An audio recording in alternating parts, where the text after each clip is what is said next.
Bem, pessoal, eu me chamo Renato, sou professor de filosofia dos primeiros anos do ENCA, né? E estou aqui para dar umas boas-vindas a vocês, alunos que provavelmente não tiveram nenhuma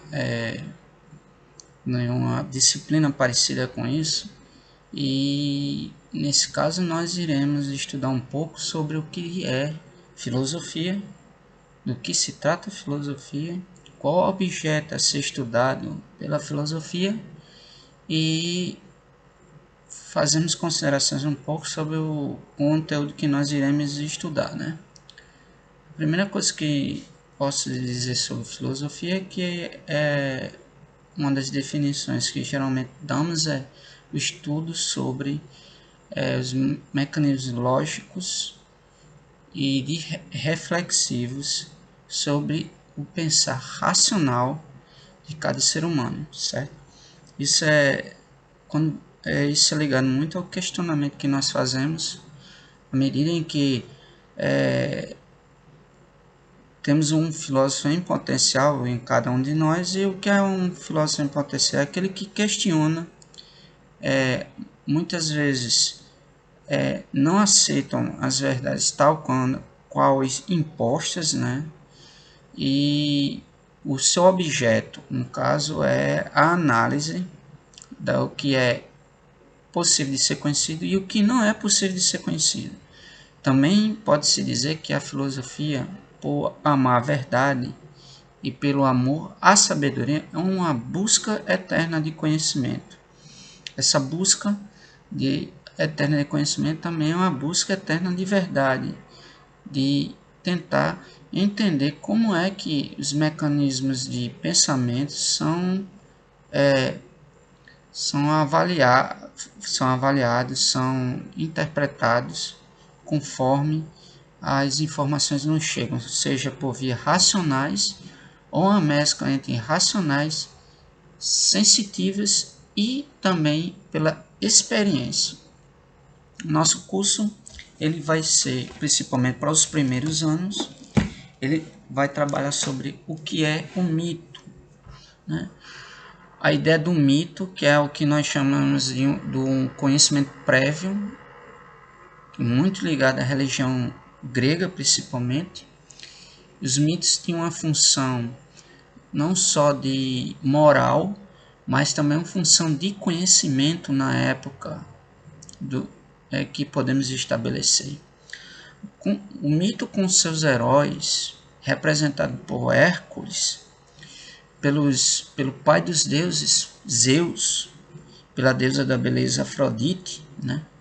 Entre tantas outras coisas, nós iremos conversar sobre o que é a representação desses deuses e qual tipo de pré-conhecimento eles podem nos trazer, né? O mito ele pode ser dividido em duas partes. Uma no âmbito religioso da fé, na qual se acredita, e outro como alegoria, né? No âmbito da fé,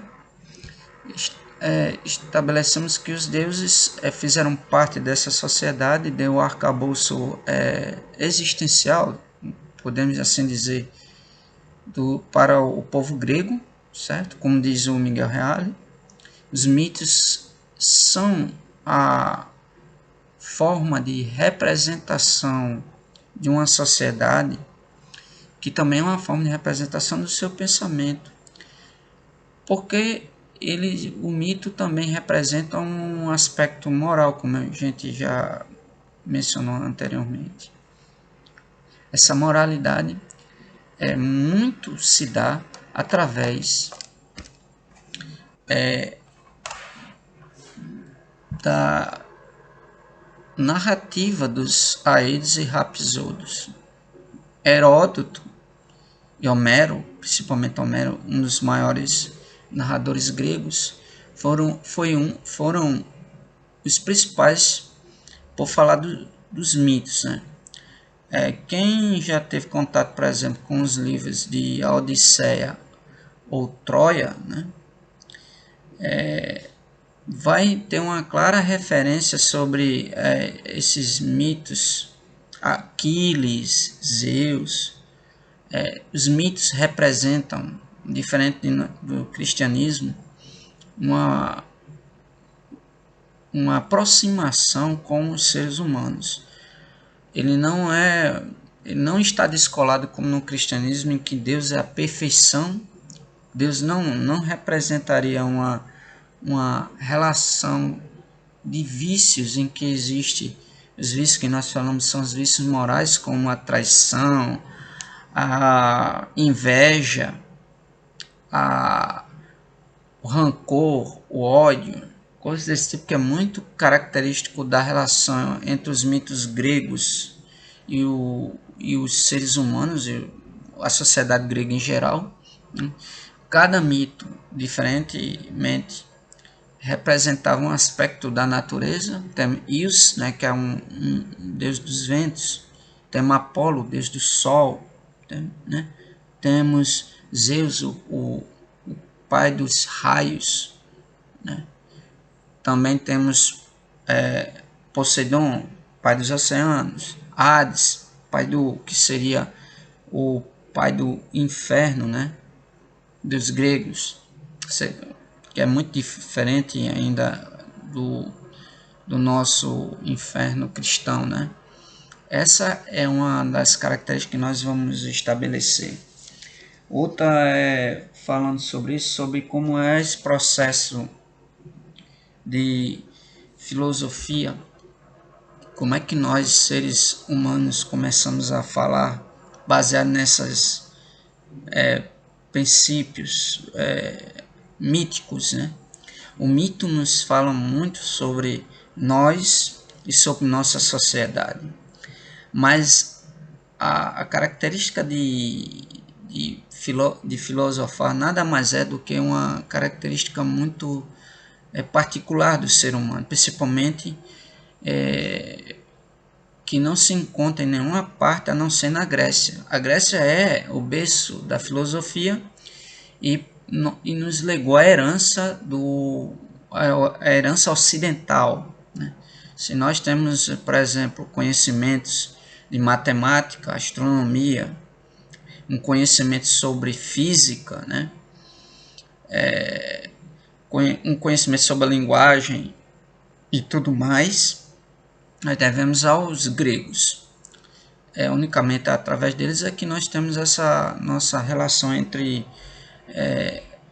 o conhecimento humano, humanístico também, e a nossa relação com a natureza, né? Os primeiros filósofos, né, se nós estabelecermos isso, eles tinham uma relação muito íntima com a natureza. Aliás, essa é a principal característica, era a ideia de entender a sua realidade, né? Por que nós não estamos aqui? Qual a nossa função? Por que existe o raio, o trovão? Por que eu tenho medo? Por que morremos? Todas essas características, essas perguntas muito pertinentes que nós temos hoje em dia, faz parte todo esse arcabouço de mais de 2.600 anos que a filosofia nos legou e que nós continuamos a repeti-las.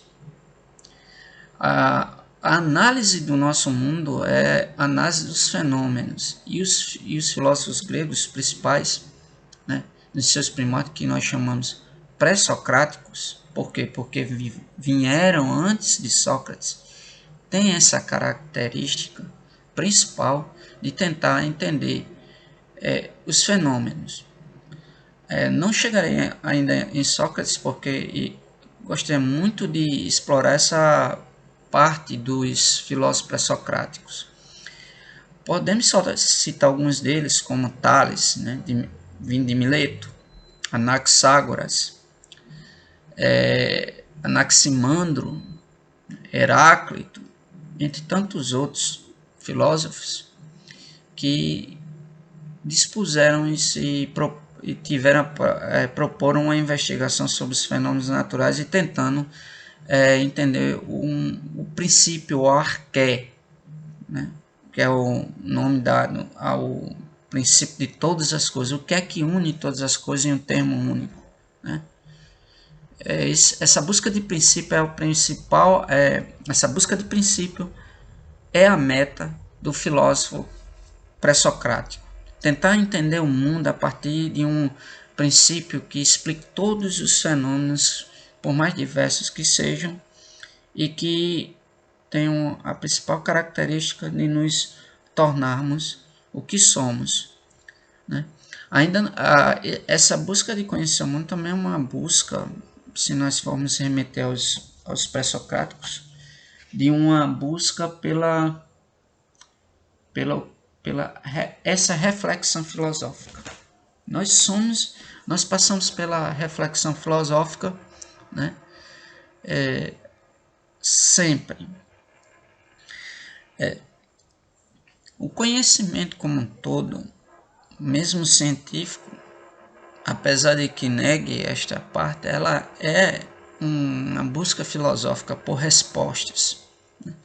Podemos elencar agora, como esse que está acontecendo com a pandemia, saber qual é o princípio motriz dessa doença, como foi que ela se originou, quais os seus pressupostos, de onde vem. Ao tentar responder essas perguntas, também estamos nos indagando a nós mesmos, seres humanos. E essa eu acho que é o maior legado que nós vamos ter nessas nossas aulas, é esta busca de não só entender o mundo ao redor, como entender a nós mesmos. Parece uma pergunta estranha observar, fazer uma pergunta de que o que é que eu sou, né? De onde eu vim, para onde eu vou, né? Se eu sou matéria, eu sou um pensamento, eu sou uma ideia. Todas essas respostas, se é que tem respostas, elas são válidas porque elas nos levam a questionar o que é que faz uma pessoa ser humano.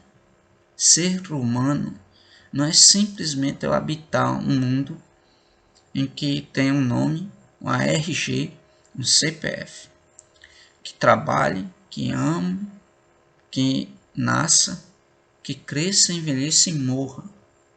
Isso não é o que caracteriza um ser humano. Existem outros fatores que fazem com que você seja um ser humano. Nós exercitamos em algum momento umas e outras não. Nem todos os fatores nós somos capazes de desenvolver numa vida, porque a vida, se formos considerar a história do planeta Terra, a vida do ser humano é muito incipiente, muito curta, né? Essa nossa primeira aula vai ser tentar entender como a filosofia, através de seus mitos, explica determinadas coisas, principalmente o que é ser este ser humano e a relação do ser humano com o mundo externo ou com o mundo dos fenômenos. Esse mundo que nos afeta e que nós seres humanos também afetamos como consequência, certo?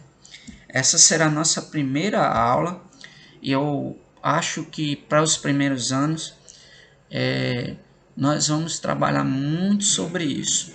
Eu gostaria de dizer também, eu não me apresentei, meu nome é Renato, como eu falei no início, sou o professor de filosofia de vocês e que vamos tentar analisar essas características que estão aí sobre o mundo e sobre sobre o que é que a filosofia trata. Afinal, é uma disciplina que poucos de vocês viram, né? Vão ter a boa experiência de ver filosofia e estudar um pouco, como vocês vão estudar como sociologia, biologia, química, física. Posso dizer que a minha matéria, a filosofia, ela está muito relacionada a todas as matérias, matemática, física, química, biologia, porque foi tronco da metafísica, que é uma parte da filosofia, que saíram todas essas disciplinas que falam com vocês. A ideia aqui da filosofia, da disciplina de filosofia, pela LDB, nada mais é do que instigar o pensamento crítico, investigativo, ou seja, do pensamento lógico, racional. Nem tudo que nós pensamos é racional e nem tudo que dizemos ou fazemos é lógico. Se existe uma coisa muito complicada de dizer que o ser humano é extremamente lógico, não é, para começo de conversa. Nós não somos lógicos, nós não somos constantes, pelo contrário, nós somos sofremos mais de uma inconstância do que propriamente de uma linearidade de procedimentos, sejam morais ou de conhecimento. E a disciplina que a gente vai trabalhar aqui é relativa ao que é possível ser conhecido, certo? Eu espero que vocês não tenham angústia, não tenham medo de filosofia, não estamos aqui para isso, mas para conversar. Qualquer dúvida que vocês tiverem, pode perguntar no WhatsApp de cada classe que vocês têm dos primeiros anos, principalmente, porque esse vídeo vai ser disponibilizado para os primeiros anos, e assim sucessivamente. Né? Eu estou lá no WhatsApp, então, se vocês tiverem alguma dúvida, pode me procurar por lá e nós vamos conversando por aqui e pelo WhatsApp também, se tudo der certo, né? A gente sabe também que conexão cai, a gente não tem um WhatsApp, tudo mais. É por isso que eu estou fazendo por aqui, para que a gente vá trabalhando essas nossas disciplinas aos poucos e interagindo com vocês, que eu acho que é interessante. Eu sei que a aula de filosofia, ou como qualquer outra aula, é complicada e chata de ficar aqui na frente conversando. Eu não sou o melhor para conversar sobre determinadas coisas em frente a uma tela de computador e olhando para ela. Né? Às vezes é melhor a interação com o público, eu acho muito melhor do que uma interação virtual. Mas como a gente está num contexto de pandemia e tudo mais, eu acho que é interessante. Outra coisa que as nossas aulas eu vou tentar fazer uma dinâmica. Estou aprendendo alguns recursos para a gente trabalhar aqui e espero que vocês gostem da disciplina, vejam o vídeo, né? Comentem sobre ele, deem sugestões e a gente vai melhorando. Eu gosto só de falar um pouco sobre esse início, porque fica melhor se apresentar, fazer uma coisa mais informal e falando um pouco sobre a disciplina, né? A ideia, eu achei bacana falar sobre o mito grego, porque tem muito filme, como é que a filosofia trabalha os mitos. Ao falar sobre os mitos, também estamos falando sobre filosofia de certa forma, né? Eu espero que vocês também entendam que a disciplina ela não é uma disciplina fácil. Eu confesso, não é fácil na medida em que vocês nunca viram, né? Alguém sabe, por exemplo, vocês têm uma ideia de matemática eu vi desde lá do fundamental até aqui, sei mais ou menos como é, gosto ou não gosto, vocês têm uma ideia. Aqui não, vocês estão tendo um primeiro contato. Primeiro contato a gente estranha, realmente vocês vão ter outras matérias, vocês vão estranhar, outras não, outras vocês vão reconhecer, isso aí eu já vi e tal, né? Outras matérias estão dentro de outras matérias, por exemplo, filosofia está dentro de matemática ainda, tá dentro de ciências, está dentro de português, quando se analisa um texto. Nós sempre fazemos, a filosofia sempre está ali na forma transversal que você está estudando. Agora não, agora vocês vão ter a disciplina propriamente dita, nós vamos trabalhar isso. Se eu fosse resumir, a filosofia trabalha com pensamento lógico-racional de tal forma que vai ajudar vocês a entender um pouco mais sobre alguns aspectos do conhecimento que vocês estão tendo na sua vida. E se eu conseguir que vocês também levem esses conhecimentos para tentar entender o mundo de vocês, tentar questionar e observar, eu já me darei por satisfeito. Bem, é um vídeo curto, eu acho interessante aqui para me apresentar e falar com vocês, ficar aberto a sugestões e vamos nos encontrar muito por aqui. Eu vou tentar falar com vocês, uma espécie de bate-papo, conversando, né? E vou postando esses vídeos. E lá no WhatsApp eu vou estar lá para qualquer dúvida e vocês podem perguntar, tá certo? Valeu!